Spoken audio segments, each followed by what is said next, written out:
سچا واقعہ بے پردہ عورت پر اللہ کا عذاب۔ لوگوں نے اندر جا کر دیکھا، وہ عورت اپنے آپ کو چادر میں چھپائے بیٹھی ہوئی تھی۔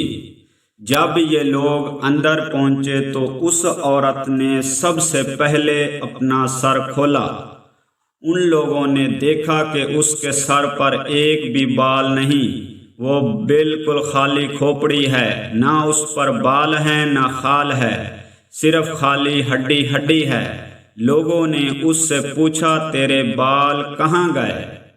اس عورت نے جواب دیا کہ جب میں زندہ تھی تو ننگے سر گھر سے باہر نکلا کرتی تھی، پھر مرنے کے بعد جب میں قبر میں لائی گئی تو فرشتوں نے میرا ایک ایک بال نوچا، اور اس نوچنے کے نتیجے میں بال کے ساتھ خال بھی نکل گئی۔ اب میرے سر پر نہ بال ہیں نہ خال ہے۔ اس کے بعد اس عورت نے اپنا منہ سے کپڑا ہٹایا۔ جب لوگوں نے اس کا منہ دیکھا تو اتنا خوف ہو چکا تھا کہ سوائے دانتوں کے کچھ نظر نہیں آیا۔ نہ اوپر کا ہونٹ موجود تھا نہ نیچے کا ہونٹ موجود تھا، بلکہ 32 کے 32 دانت سامنے جڑے ہوئے نظر آ رہے تھے۔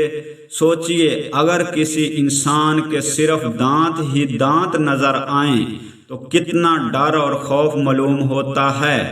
اب ان لوگوں نے اس عورت سے پوچھا، تیرے ہونٹ کہاں گئے؟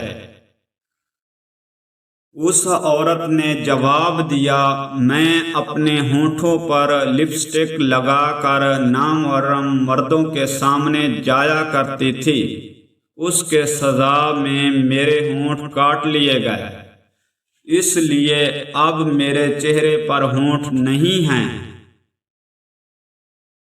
پھر اس عورت نے اپنے ہاتھ اور پیروں کی انگلیاں کھولی۔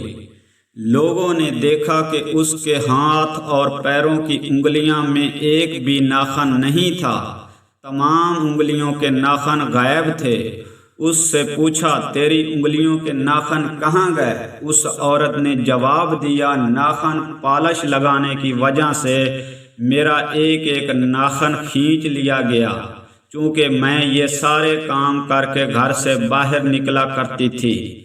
اس لیے جیسے ہی میں مرنے کے بعد قبر میں پہنچی تو میرے ساتھ یہ معاملہ کیا گیا، اور مجھے یہ سزا ملی کہ میرے سر کے بال بھی نوچ دیے گئے، میرے ہونٹ بھی کاٹ دیے گئے اور ناخن بھی کھینچ لیے گئے۔